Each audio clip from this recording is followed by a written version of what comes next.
শুধু আল্লাহকে চাই, আর কিচ্ছু চাই না। রাজি আছি না? হযরত আবু আইয়ুব আনসারী রাদিয়াল্লাহু তাআলা আনহু, এই সাহাবীকে কে না চেনে? সারা পৃথিবীর সমস্ত মানুষ কিয়ামত পর্যন্ত চিনবে তাকে। কি ছিল তার জীবনে? শুরু শেষ শুধু আল্লাহ ছিল। নবীজি মদিনায় আসলেন, ঘোড়ার উপর নবীজি সাওয়ার মদিনায় প্রবেশ করলেন। যেই পথে আসছেন, নবীজিকে স্বাগত জানানোর জন্য সব মদিনাবাসী, প্রত্যেক মদিনাবাসী, আবাল বৃদ্ধ বনিতা সব রাস্তায়। নবীজি ঘোড়ায় করে, উটে করে যার ঘরের সামনে দিয়ে যাচ্ছে, তিনি এসে আবেদন করছেন, হুজুর আমার ঘরে আপনি আসেন, আমার ঘরে আপনি অবস্থান করেন, আমার মেহমান হন, আমার জীবনের সর্বোচ্চ সবকিছু দিয়ে আপনার সম্মান দিব, মর্যাদা দিব, জীবনের শেষ রক্তবিন্দু দিয়ে হলেও আপনার নিরাপত্তা বিধান করব। সবাই টানাটানি করছে, নবীজি কার ঘরে যাবেন? নবীজি বললেন, আমার উটটাকে ছেড়ে দাও, উটের লাগাম ছেড়ে দাও। উট আল্লাহর পক্ষ থেকে নির্দেশ প্রাপ্ত, যেখানে আল্লাহর নির্দেশনা সেখানে উট বসবে। যার ঘরের সামনে আমার উট বসবে, তার ঘরের মেহমান আমি হব। গোটা মদিনাবাসী রাসূলুল্লাহর উটের দিকে এখন তাকিয়ে আছে। যার ঘরের কাছ দিয়ে যায় সে বুক ভরা আশা বেঁধে বসে আছে, যাহারে মনে হয় আমার ঘরের সামনেই থামবে। আর উট যার ঘরটা অতিক্রম করে চলে যায়, সে নিরাশ হয়ে যায়, হতাশ হয়ে যায়, আরে আমার ভাগ্যে জুটলো না। উট চলছে ধীর গতিতে। হযরত আবু আইয়ুব আনসারী রাদিয়াল্লাহু আনহুর বাড়ির সামনে একটা ফাঁকা জায়গা, একটু উঁচা, সেখানে গিয়ে উটটা বসে পড়ল। আল্লাহু আকবার।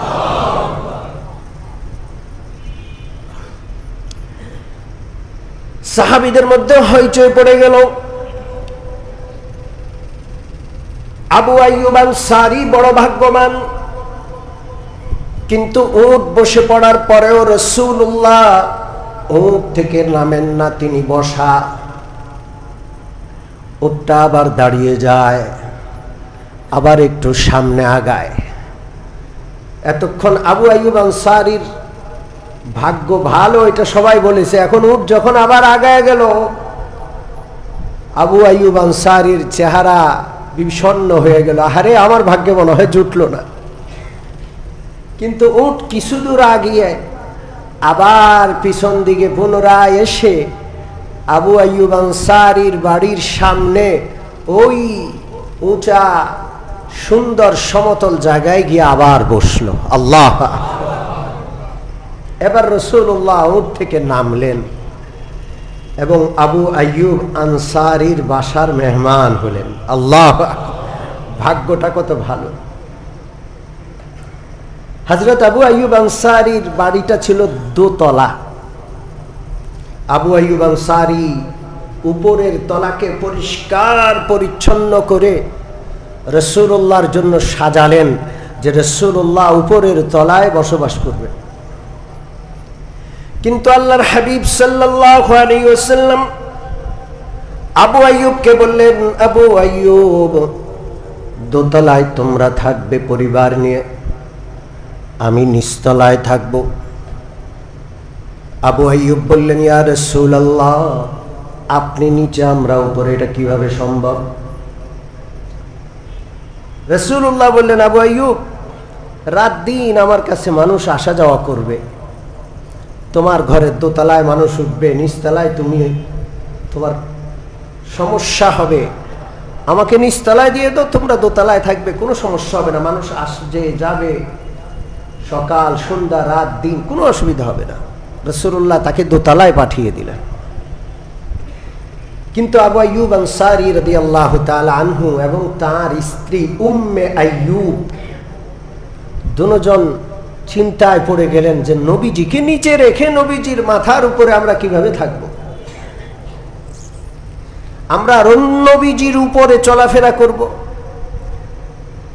আসমান থেকে নবীজির উপর ওহী নাযিল হবে, নবীজি এবং তার ওহীর মাঝখানে আমরা থাকব, এটা কিভাবে সম্ভব? কিন্তু রাসূলুল্লাহ তো উপরে থাকতে বলেছেন।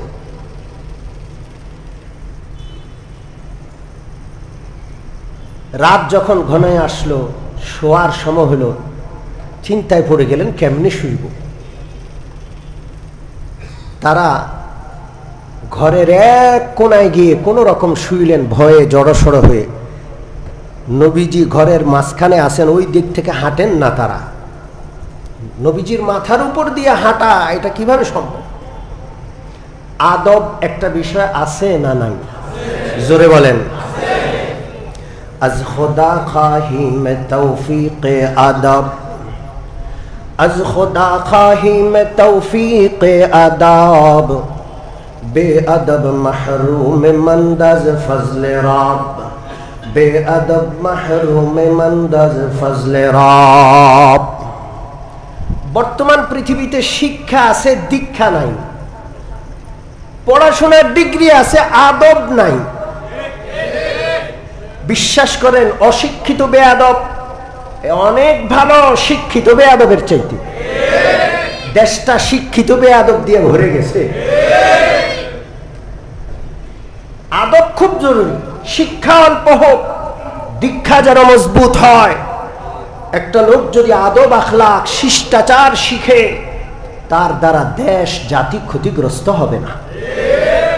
পক্ষান্তরে আদব নাই, শিষ্টাচার নাই, চরম বেয়াদব।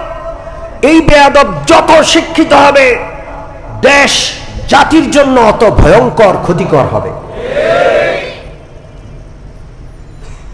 হযরত আবু আইয়ুব আনসারীর আদব কত!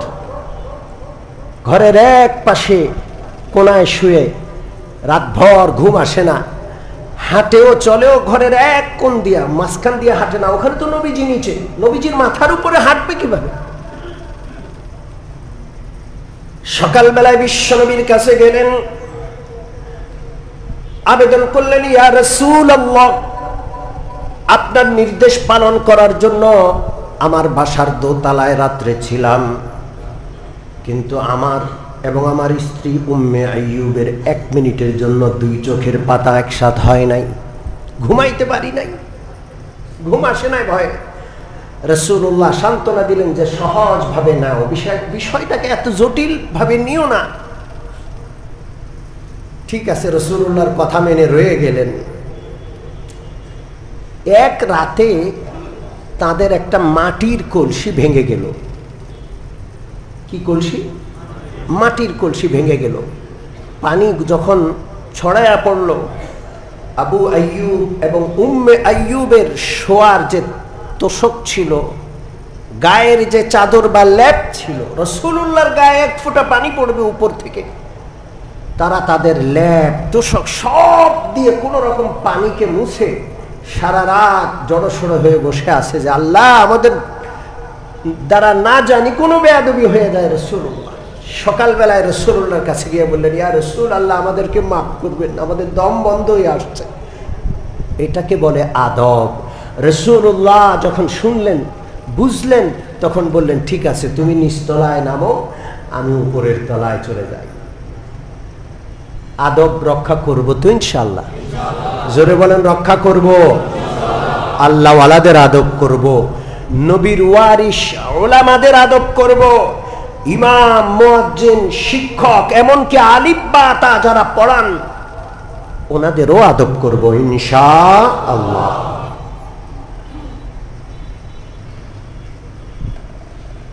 আল্লাহর হাবিব সাল্লাল্লাহু আলাইহি ওয়াসাল্লাম হযরত আবু আইয়ুব আনসারীর ঘরে 7 মাস ছিলেন। আল্লাহ তাআলা হযরত আবু আইয়ুব আনসারীকে রাসূলুল্লাহর প্রতিবেশী হিসেবে কবুল করলেন। এই 7 মাসে মসজিদে নববীর ভিত্তিপ্রস্তর স্থাপন হলো। মসজিদে নববী সংলগ্ন আল্লাহ রসুলের বিবিদের কক্ষগুলো নির্মাণ হলো। 7 মাস পরে রাসূলুল্লাহ নিজের কক্ষে নিজের হুজরায় গিয়ে থাকা শুরু করলেন। চিরকালের জন্য আবু আইয়ুব আনসারী রাসূলুল্লাহর প্রতিবেশী হিসাবে কে কবুল করলেন? আল্লাহ। এই প্রতিবেশী অসাধারণ প্রতিবেশী। প্রত্যেক দিন রাসূলুল্লাহর জন্য খাবার রাখতেন ঘরে, রাসূলুল্লাহ আসলে যেন খাওয়াইতে পারেন। অপেক্ষা করতে করতে রাত হতো, রাসূলুল্লাহ হয়তো কোনোদিন আসতেন না, তখন বাচ্চাদেরকে খাওয়াইতেন। একদিন হযরত আবু বকর মসজিদে নববীতে দুপুর বেলায় ওমর আসলেন, জিজ্ঞেস করলেন, আবু বকর এই অসময়ে আপনি মসজিদে নববীতে? আবু বকর বললেন, আল্লাহর শপথ করে বলছি, ক্ষুধার তাড়নায় ঘরে থাকা গেল না, মসজিদে চলে এসেছি। ওমর বললেন, একই কারণ তো আমারও। কতটা অভাবী ছিলেন। কিছুক্ষণ পর রাসূলুল্লাহ এসে বললেন, কি ব্যাপার তোমরা মসজিদে নববীতে? আবু বকর ওমর বললেন, ইয়া রাসূলুল্লাহ, প্রচন্ড ক্ষুধা, ঘরে খাবার নাই, এই জন্য মসজিদে এসেছি। রাসূলুল্লাহ বললেন, আল্লাহর শপথ আমারও প্রচন্ড ক্ষুধা, চলো আমরা আবু আইয়ুবের বাড়িতে যাই। হযরত আবু আইয়ুবের বাড়িতে গিয়ে সালাম করলেন। উম্মে আইয়ুব রাসূলুল্লাহ এবং তার সঙ্গীদ্বয়কে স্বাগত জানিয়ে ঘরে বসতে দিলেন। নবীজি জিজ্ঞেস করলেন, আবু আইয়ুব কোথায়? উম্মে আইয়ুব বললেন, ওই যে পাশের খেজুর গাছে একটু কাজ করছেন। এদিকে হযরত আবু আইয়ুব রাসূলুল্লাহর আওয়াজ শুনে তিনি তাড়াতাড়ি করে আসলেন। খুশিতে তার যেন আর আনন্দ ধরে না। রাসূলুল্লাহ যেন তার ঘরে আসলেন, যেন আসমানের চাঁদ সূর্য তার ঘরে আসলো। আল্লাহ। আবু আইয়ুব আনসারী রাদিয়াল্লাহু তাআলা আনহু খেজুর গাছ থেকে একটা খেজুরের থোকনা রাসূলুল্লাহর সামনে এনে দস্তরখানে পেশ করলেন। ওই থোকনার মধ্যে পাকা খেজুর, আধা পাকা খেজুর, কাঁচা খেজুর, বিভিন্ন ধরনের খেজুর আছে। নবীজি বললেন, আবু আইয়ুব এই থোকনাটা না কেটে এনে সামান্য কয়েকটা খেজুর নিয়ে আসলে তো হইতো। হযরত আবু আইয়ুব বললেন, ইয়া রাসূলুল্লাহ, কাঁচা খেজুরের স্বাদ একরকম, আধা পাকা খেজুরের স্বাদ আরেক রকম, পাকা খেজুরের স্বাদ আরেক রকম। আপনি যেন সব ধরনের খেজুর আপনার ইচ্ছা মতো খেতে পারেন, এই জন্য পুরা কাঁদিটা কেটে নিয়ে আসছি। আল্লাহ।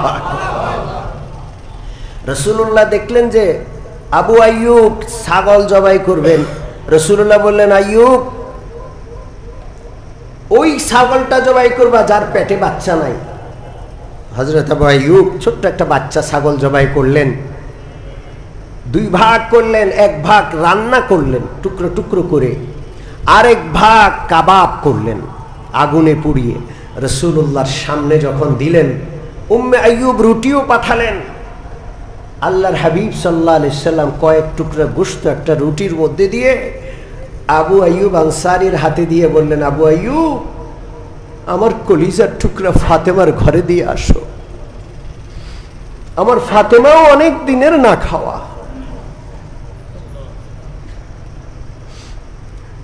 নবীজির ঘরে অভাব,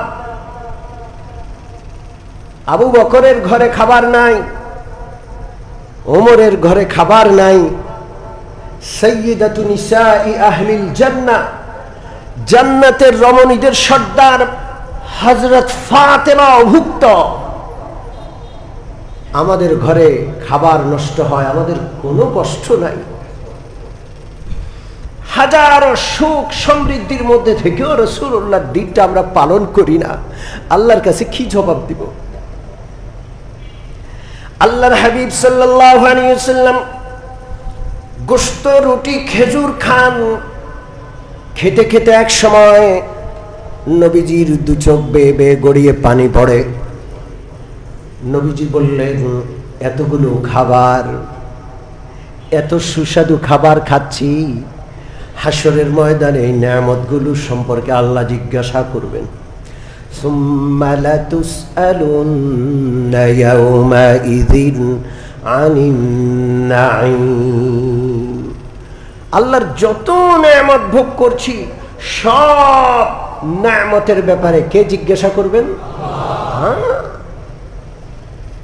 প্রত্যেকটা নেয়ামত গ্রহণ করার সময় নেয়ামত দানকারী মালিককে স্মরণ করব ইনশাআল্লাহ। হযরত আবু আইয়ুব আনসারী রাদিয়াল্লাহু তাআলা আনহু রাসূলুল্লাহর মেহমানদারি করলেন। রাসূলুল্লাহ বিদায় নেওয়ার সময় বললেন, আবু আইয়ুব কালকে আমার সাথে দেখা করবেন। হযরত আবু আইয়ুব আনসারী পরদিন রাসূলুল্লাহর সাথে দেখা করলেন। নবীজির নিয়ম ছিল কেউ নবীজিকে কোনো উপকার করলে রাসূলুল্লাহ সেই উপকারের প্রতিদান দিয়ে দেওয়ার চেষ্টা করতেন। আল্লাহর হাবিব সাল্লাল্লাহু আলাইহি ওয়াসাল্লাম আবু আইয়ুব আনসারী রাদিয়াল্লাহু তাআলা আনহুকে একটা কম বয়সী বান্দি হাদিয়া দিলেন। বান্দি দাসী, কম বয়সী দাসী, ঘরের কাজকর্ম করার জন্য, এবং বললেন আবু আইয়ুব এই দাসীটার সাথে ভালো আচরণ করবে। আবু আইয়ুব দাসীটাকে ঘরে আনলেন। উম্মে আইয়ুবের সাথে পরামর্শে বসলেন যে কি করা যায়। রাসূলুল্লাহ তার সাথে ভালো আচরণ করতে বলেছেন, ওর সাথে ভালো আচরণ কিভাবে করা যায়। উম্মে আইয়ুব বললেন, আবু আইয়ুব সর্বোত্তম আচরণ হলো তাকে মুক্ত করে দেওয়া। আবু আইয়ুব আনসারী রাদিয়াল্লাহু তাআলা আনহু বললেন, তুমি সবচেয়ে উত্তম পরামর্শ দিয়েছো। আমাদের স্ত্রীরা হলো আমাদের অর্ধাঙ্গিনী, আমাদের জীবন সঙ্গিনী। স্ত্রী যদি নেক হয় স্বামীর জন্য এর চেয়ে বড় নেয়ামত, এর চেয়ে আল্লাহর বড় দান আর হয় না। কথা ঠিক কি ঠিক না? এই জন্য আল্লাহ রাব্বুল আলামিন পবিত্র কোরআনের আয়াতে নেক স্ত্রীর জন্য, নেক সন্তানের জন্য দোয়া শিখিয়েছেন। ওয়াল্লাযীনা ইয়াকুলুনা রাব্বানা হাব লানা মিন আজওয়াজিনা ওয়া যুররিয়াতিনা কুররাতা আ'য়ুন ওয়াজআলনা লিল মুত্তাকিনা ইমামা।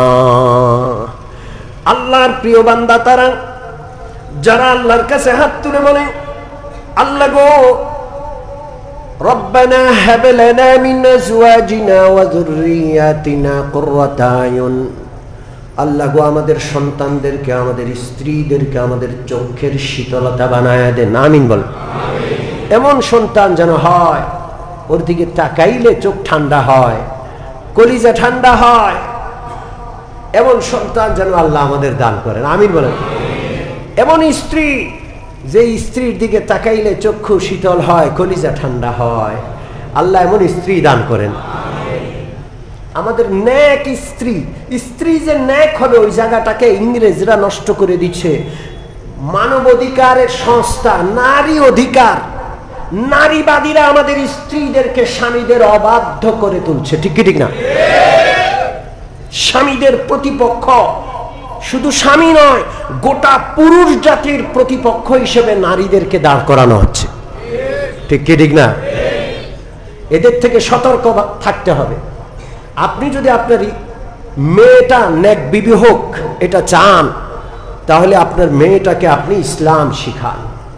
আপনি যদি পশ্চিমাদের পড়াশোনা করান, আমি মাঝে মাঝে আমাদের কোনো মুসল্লিদের ঘরে গেলে আমি দেখি বুক সেলফে সব নাস্তিকদের বই, হুমায়ুন আহমেদের বই, হুমায়ুন আজাদের বই, আরো হিন্দুদের উপন্যাস। আপনি যেমন বই পড়াবেন আপনার সন্তানগুলো তেমনই গড়ে উঠবে।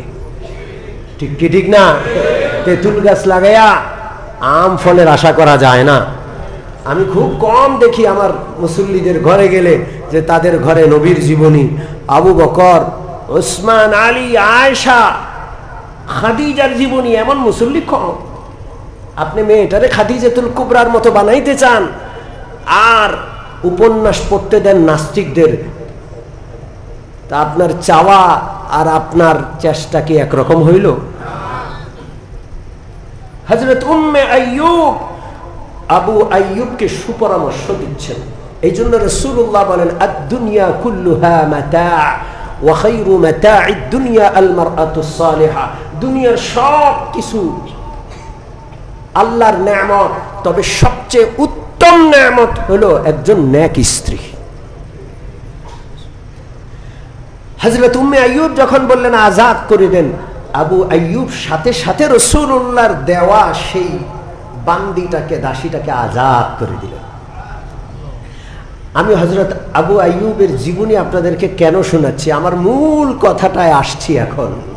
এতক্ষণ পরিচয় দিলাম যার ঘরে 7 মাস রাসূলুল্লাহ ছিলেন। কয় মাস? 7 মাস। আর রাসূলুল্লাহর ব্যাপারে তার আদবের এই অবস্থা, তিনি দোতলায় থাকতে পারলেনই না। রাসূলুল্লাহ বাধ্য হয়ে তাকে নিচে নামালেন যে ঠিক আছে তুমি নিচে থাকো, আমি উপরে থাকি। আবু আইয়ুব আনসারী রাদিয়াল্লাহু তাআলা আনহু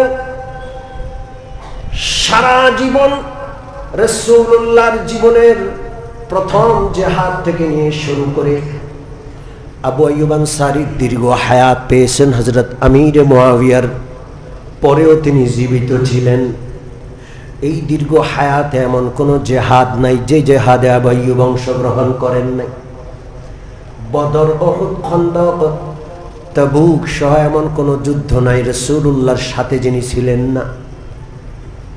সারা জীবন আবু আইয়ুব আনসারী যুদ্ধে কাটালেন। এমন একজন লোক যার জীবনের শুরু শেষ পুরোটাই আল্লাহর পথে। আমাদের জীবন কার জন্য? জোরে বলেন। হফতে দরিয়া গরবানোশন তরনা গরদদ জানে মন। হফতে দরিয়া গরবানোশন তরনা গরদদ জানে মান। শরবতে দিদার বায়াত अज़लब महबूब मन। शरबत दीदार बायद अज़लब महबूब मान। সারা দুনিয়া পেয়ে গেল আমাদের চক্ষু শীতল হবে না, আমাদের মন ভরবে না। আমাদের মন ভরবে আল্লাহ তাআলার দিদারের মাধ্যমে ইনশাআল্লাহ। কিচ্ছু চাই না।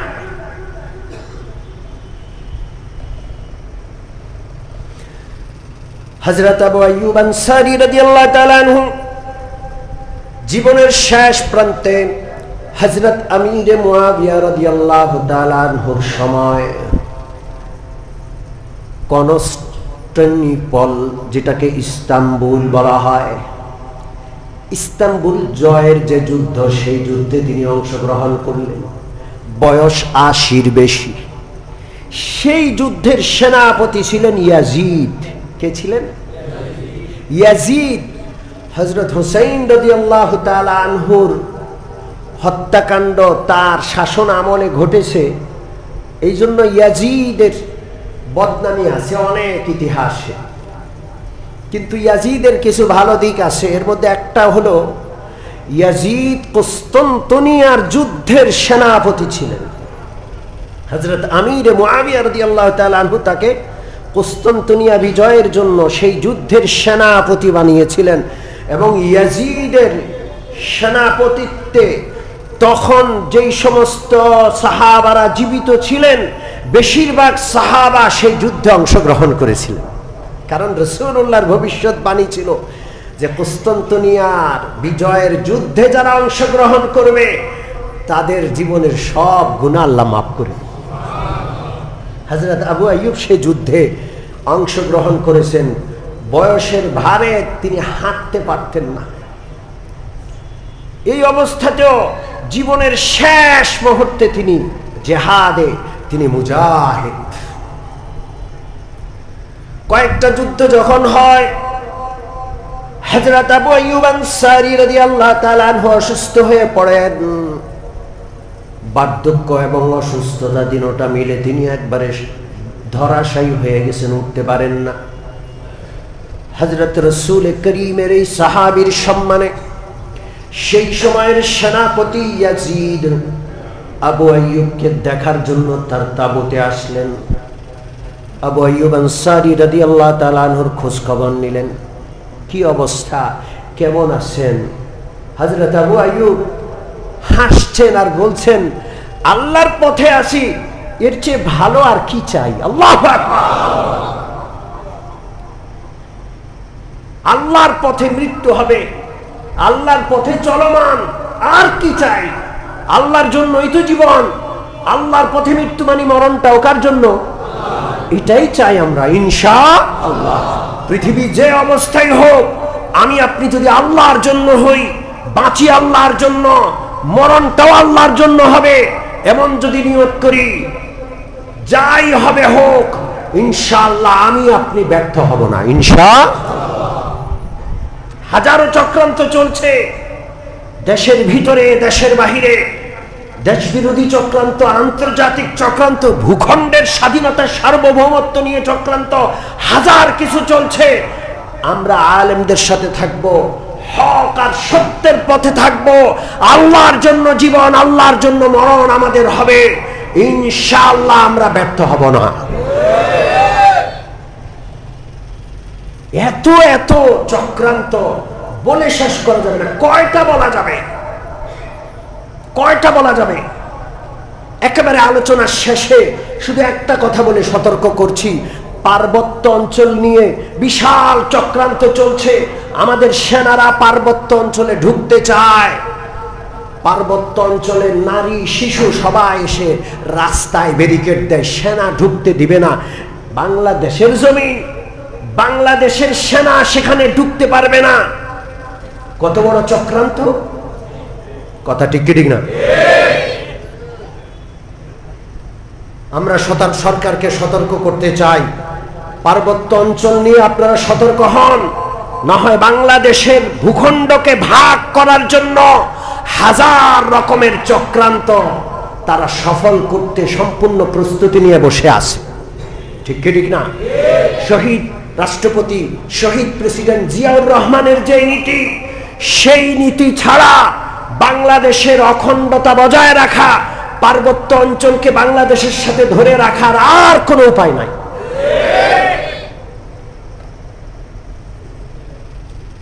আমাদের জীবন মরণ কার জন্য? আবু আইয়ুব আনসারী রাদিয়াল্লাহু তাআলা আনহু ইয়াজিদকে বললেন, আমার মরণ আল্লাহর রাস্তায় হচ্ছে, জীবনের শেষ মুহূর্ত, অন্তিম মুহূর্ত আল্লাহর পথে, কুস্তুনতুনিয়ার যুদ্ধে আমি আছি, আমার কোনো আফসোস নাই। আমার জীবনের সবচেয়ে বড় চাওয়া, জীবনটা যেমন রাসূলুল্লাহর সাথে কাটলো, মরণটাও রাসূলের পথে, আল্লাহর পথে, জিহাদের পথে। আমার কোনো আফসোস নেই, কোনো চাওয়া পাওয়া নেই। একটা চাওয়া আছে, আমি যদি মরেও যাই, মুসলমানরা একটু কষ্ট করে আমাকে যেখানে সেখানে দাফন না করে আমার লাশটা নিয়ে একটু আগে বাড়তে থাকবে। আগে বাড়তে বাড়তে বাড়তে কুস্তুনতুনিয়া বিজয় হবে। কুস্তুনতুনিয়া শহরের যে সীমান্ত প্রাচীর আছে, শহরের প্রাচীর, সেই প্রাচীরের নিচে আমার লাশটা দাফন হবে। মাশিতু ফি সাবিলিল্লাহি হাইয়াও ওয়া মাইতা। মুসলমানরা যদি আমার লাশটা সেখানে দাফন করে, কাল হাসরে কিয়ামতে আল্লাহ রাব্বুল আলামিন আমি আবু আইয়ুবকে জিজ্ঞেস করবেন, আবু আইয়ুব আমার জন্য কি করেছো? আমি যেন আল্লাহর সামনে বলতে পারি, আল্লাহ মাশিতু ফি সাবিলিকা হাইয়াও ওয়া মাইতা। আল্লাহ গো, আমি জীবদ্দশায় আপনার পথে চলেছি, মরার পরে আমার লাশটাও আপনার পথে, আমার লাশটাও চলেছে। আল্লাহু আকবার। পাদশাহ মালে মস্ত মাগরিবা হালে মস্ত, পাদশাহ মালে মস্ত মাগরিবা হালে মস্ত, খুব রোয়া নাজে মস্ত আশিকা দিদারে মস্ত, হফতে দরিয়া গরবনোশম तरनगद्दर जाने मन শরবতে দিদার বায়াদ আজলাবে মাহবুবে মান। আমরা কিচ্ছু চাই না, আমরা আল্লাহকে চাই ইনশাআল্লাহ। পৃথিবী যেই দিকে যাক আমি আপনি আমলের উপর থাকবো, আল্লাহওয়ালাদের পথে, নবীর পথে থাকবো ইনশাআল্লাহ। রাজি আছি ইনশাআল্লাহ? সম্মানিত উপস্থিতি, আমাদের সামনে আজকে একজন সম্মানিত মেহমান আছেন। অনেক মেহমান